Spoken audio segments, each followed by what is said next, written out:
Bonjour à tous. Je vais revenir un tout petit peu sur un enseignement que j'ai donné dans la chaîne tout récemment, dans lequel je parle un peu de la puissance.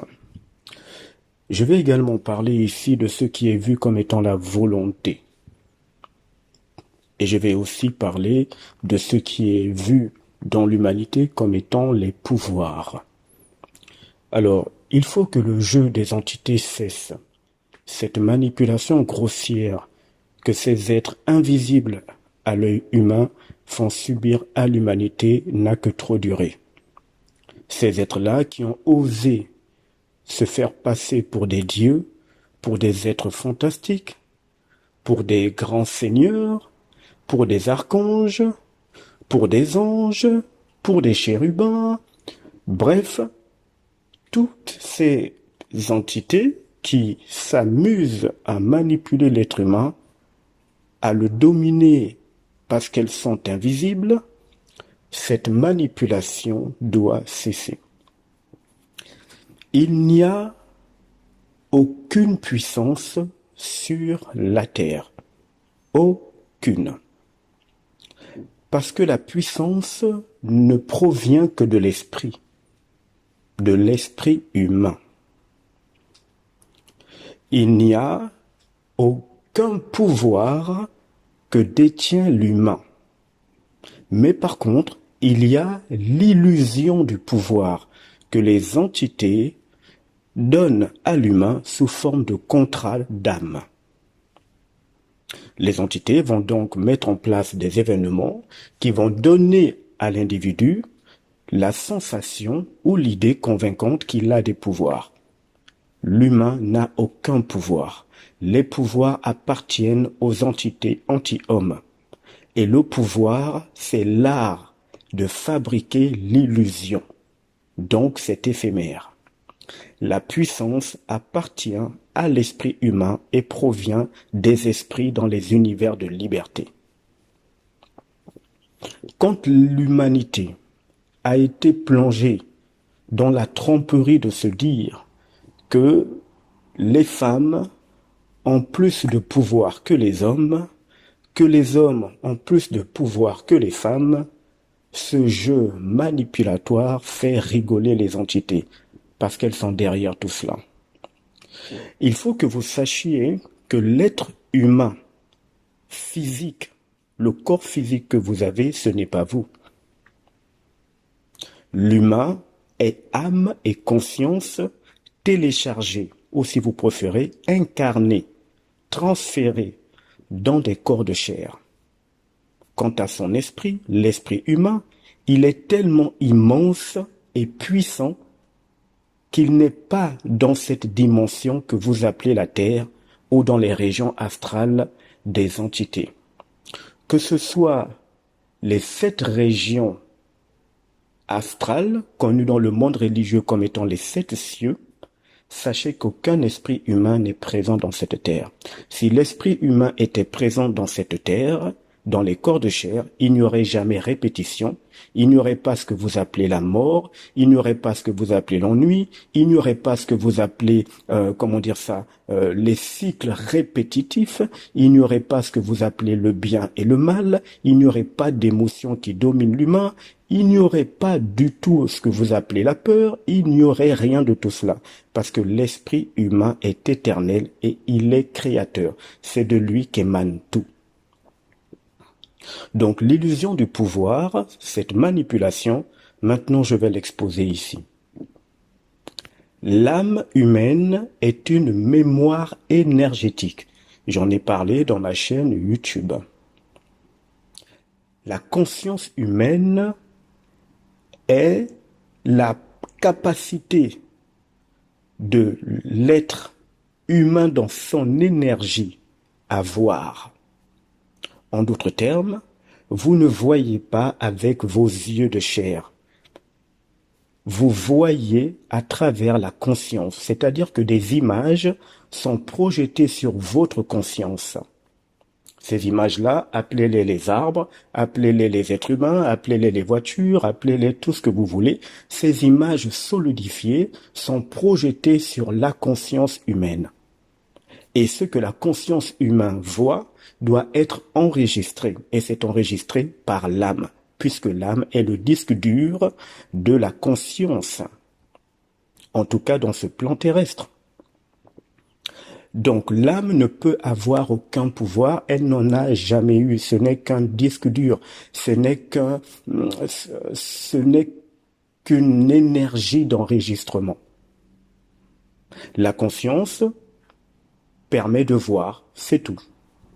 Alors dans ce cas, d'où viennent les pouvoirs que les gens utilisent ou qu'on leur donne à travers certains rites initiatiques ou à travers certaines connexions avec les entités astrales qui prennent des formes en fonction de leur besoin de dominer, de manipuler, de rigoler sur l'humain.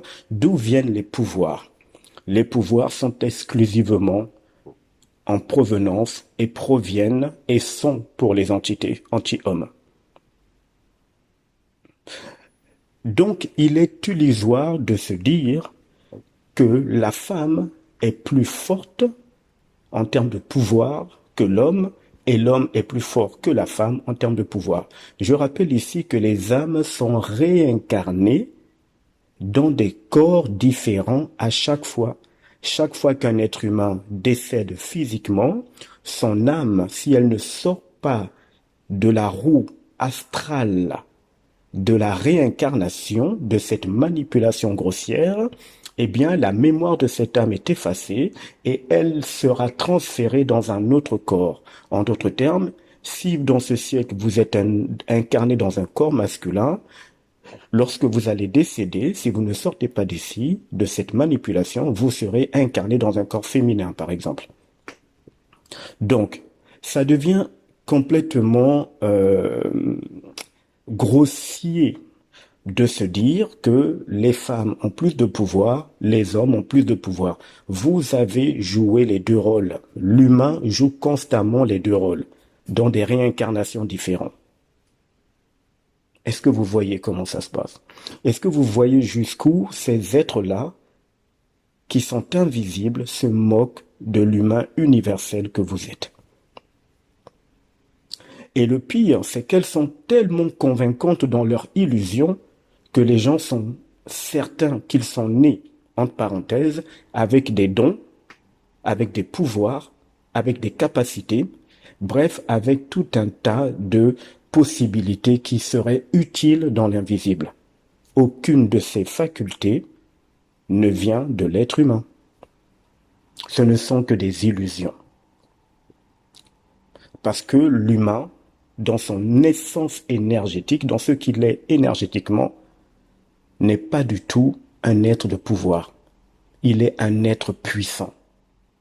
La puissance est réelle, parce qu'elle est capable de créer, elle est capable de tout. Le pouvoir est éphémère. Ça ne fabrique que l'illusion, et ça finit par tomber. Et cette illusion doit être constamment entretenue pour donner l'impression qu'elle est réelle. Et c'est pour ça que lorsqu'il y a des rites initiatiques, il faut constamment renouveler ce que vous appelez les protections spirituelles, entre griffes. Il faut constamment renouveler des contrats avec les génies, avec les entités des eaux. Il faut constamment refaire encore d'autres travaux mystiques pour garder un certain pouvoir. Parce que c'est une illusion. Ce qui est réel ne finit pas. La puissance ne finit pas. Vous voyez? Donc, l'âme humaine ne peut avoir de pouvoir, ce n'est qu'une mémoire.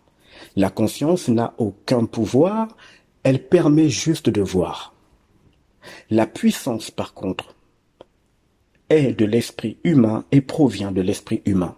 Lorsqu'un humain est en connexion avec son propre esprit, il a accès à sa puissance réelle. Cette puissance réelle ne donne pas dans le spectacle.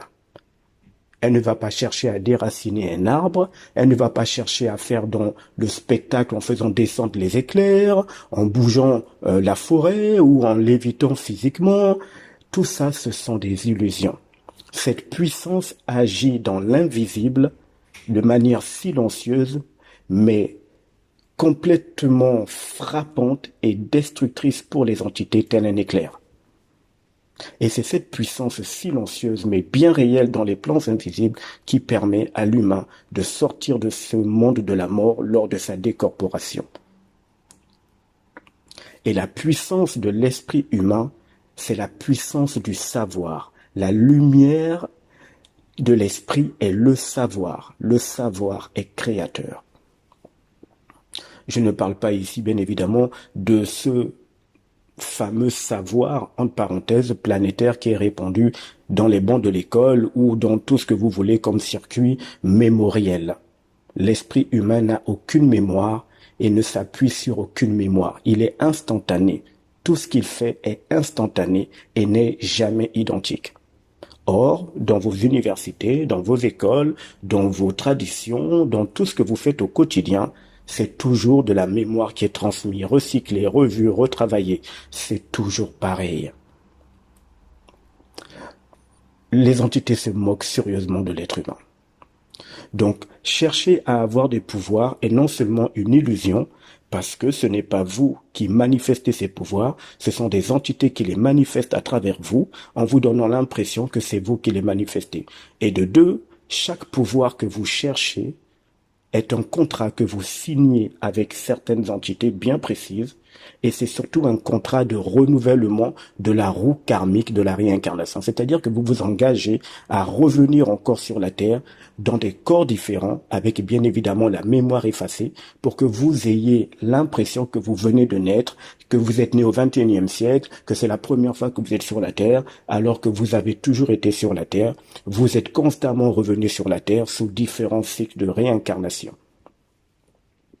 Les pouvoirs, en ce qui concerne le plan caché des entités, ce pouvoir illusoire qu'elles semblent vous montrer ou vous donner, n'ont qu'un seul but, vous garder sous contrat avec elles. Et ça fonctionne, il faut le reconnaître. Il est illusoire de se dire également que vous avez le choix, que l'humain a le choix. Il n'y a aucun choix ici. Le choix appartient à l'esprit humain. Pour avoir le choix, il faut être libre. Il n'y a aucune liberté dans cette planète. Si vous étiez dans la liberté, si l'humain était dans la liberté, l'humain ne serait pas endormi. L'humain aurait le contrôle total de tout. Or, il est évident que l'humain ne contrôle pas sa respiration. Elle peut s'arrêter à tout moment. Il est évident que l'humain ne contrôle même pas ce qu'il fait, puisqu'à tout moment, il va avoir des imprévus. Bref, il n'y a aucun choix ici. Il n'y a même, tenez-vous bien, aucune volonté ici. Alors, le mot volonté est très joli à entendre, hein, c'est super beau. La volonté, c'est la faculté de déterminer librement ses actes en fonction de motifs rationnels. Sauf qu'il n'y a pas de liberté ici. Un esprit, dans les univers de liberté, n'a pas besoin de volonté. Il est décisionnel, il est royal. À partir du moment où vous avez besoin de volonté, c'est parce que vous êtes sous la domination des entités. Un roi puissant, au sens universel, n'a pas besoin de volonté. Il est décisionnel, tout simplement. Donc l'humanité est sérieusement manipulée et ça n'a que trop duré. Il n'y a ni volonté, ni choix dans la planète Terre. Mais l'illusion est tellement forte que l'humain est convaincu. C'est mon corps, c'est ma voiture, c'est mon choix, c'est ma vie, je fais ce que je veux. Vous ne faites pas ce que vous voulez, mais vous avez l'impression que vous faites ce que vous voulez. Pour pouvoir faire ce que vous voulez d'après vous, il faut déjà que vous sachiez ce qu'est la liberté au sens universel. Il faut déjà sortir du monde de la mort, il faut déjà sortir de la planète Terre, il faut déjà être connecté à votre propre esprit, sortir d'ici, sortir de la région astrale des entités, sortir de la domination de tout ce qui est planétaire, j'entends par là les rites, les religions, les circuits ancestraux, les magies, le quotidien, la routine. Sortez de cela psychiquement et mentalement, et vous aurez des informations en provenance de votre propre esprit via les circuits universels qui vont vous donner un petit aperçu très léger de ce qu'est la liberté. Il n'y en a pas sur la Terre. Donc l'humain n'a aucun choix. L'humain n'a aucune liberté. Et l'humain n'a aucun pouvoir. Mais par contre, tous les actes émotionnels que l'humain valide ou que l'humain manifeste sont pour les entités une nourriture énergétique excellente et une occasion de garder l'humain dans le monde de la mort. Voilà. Puisque cette planète Terre ne peut pas fonctionner sans que l'humain ne balance des émotions à tout va et tout le temps. Il faut que l'humain redevienne royal au sens universel. Et un roi n'a aucun choix. Un roi est décisionnel. Le choix appartient à la faiblesse que les entités font subir à l'humain en masquant cela sous des réconforts ou des conforts émotionnels. La décision appartient à la royauté d'un être universel. Et une décision royale d'un humain universel est irrévocable, instantanée et s'applique automatiquement dans les plans invisibles. Mais tout a été fait pour que l'humain ne soit pas décisionnel. Écoutez, même quand l'humain parle, il utilise très peu le mot décisionnel ou décision. L'humain dira toujours « Ouais, tu sais, cette année, je fais le choix d'aller en vacances aux îles Maldives. Ah, mais tu sais, j'ai finalement choisi d'être avec telle femme, tel homme, parce que il me correspond, parce que ceci. Ah non, non, non, non, non, mais c'est moi qui ai choisi d'avoir un enfant. J'ai fait le choix. » Vous voyez, à aucun moment, le langage décisionnel n'apparaît. Pourquoi? Parce que la vibration de ce mot est bien réelle dans les plans invisibles. Et ça permet à l'âme enfermée dans le monde de la mort et à la conscience qui est aveuglée de pouvoir commencer à voir le réel de la manipulation dans laquelle l'humain est enfermé. Donc il fallait absolument que l'humain utilise un langage qui n'est pas décisionnel, mais un langage d'illusion basé sur l'apparence du choix et de la volonté. Non, il faut que ça s'arrête. La manipulation est trop grossière. Trop grossière. C'est plus possible que l'humain se fasse autant berner par les entités. Et le pire, c'est que ça dure depuis des millénaires. Ce n'est pas la première fois que vous êtes sur la Terre. L'âme ne meurt pas. La conscience ne meurt pas. Mais par contre, elles peuvent être enfermées dans le monde de la mort que vous appelez la planète Terre et que vous voyez comme étant un paradis. Quelle manipulation terrible. À plus tard.